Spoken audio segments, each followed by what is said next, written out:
Yes, darling. Tingnan natin yung luto niya. Ayan o, tingnan nyo, yes, darling. Pinalambot yung manok dahil i-oven niya. Yan. Sarap siguro pagkaluto to mamaya. Ito yung ihalo niya. Yan, yes, darling. Oh. Yan ang ulam namin ngayong gabi. Oras na. Alas 7.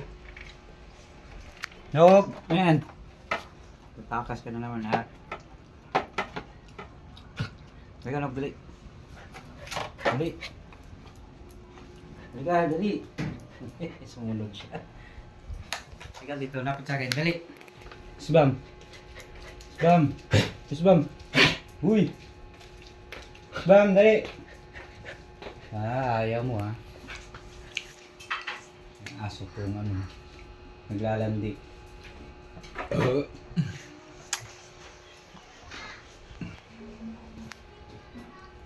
Parang pinanood nila yung video ko. Lumawa, may tumawa. Yan o. Ready na yung ano. Ito ilalagay yan. Yung manok. Tapos lagay namin yan sa oven. Lulutuin siya. Saan ba si Sleep? Ayan. Malapit na maluto yan. Yan, mamaya kain tayo. Ayan na, yes, darling. Lalagay na sa oven. Ayan, lulutuin natin yan. Siguro ng mga 20 minutes lang yan. Kaya ikot na kaagad yung ating oras sa oven. Sarap niyan. Be? Yes. Maya. Pauwi natin si Annalyn kaya yung linuto niya.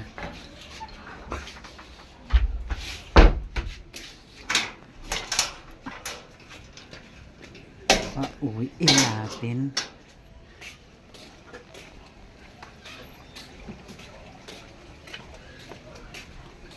Yung lugar namin dito.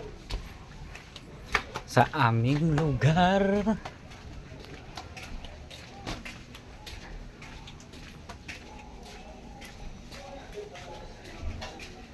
Pauwiin ko siya kaya ang iyang diluto dito wala na yung nag-atingan. Be, niluto mo dun. Iwan ko, pwede na yun? Tara. Namatay na? Oo. Tara. Ano yan? Ha? Magluto ka? Magluto ka? Ano ko sa pinapay? Tara. Salamat. Ito na, yes, darling. Tingnan na natin ang ating luto. Kunin na natin at ating usisahin at ating tikman-tikmanin. Yan. Wow. Perfect. Perfect. Oh, di ba? Kain na tayo. Wow, sarap yata. Yun oh. Malaman. Siyempre, hita yan. Kain na tayo, yes, darling. Ito na, yes, darling, ang ating ulam ngayon. Wow, tikman natin. Init. Init. Sarap. Malasa. Init lang. Ito. Ito. Sarap. Mas may gulay pa. Kain tayo. Bye-bye. Thank you for watching. Kain tayo, darling.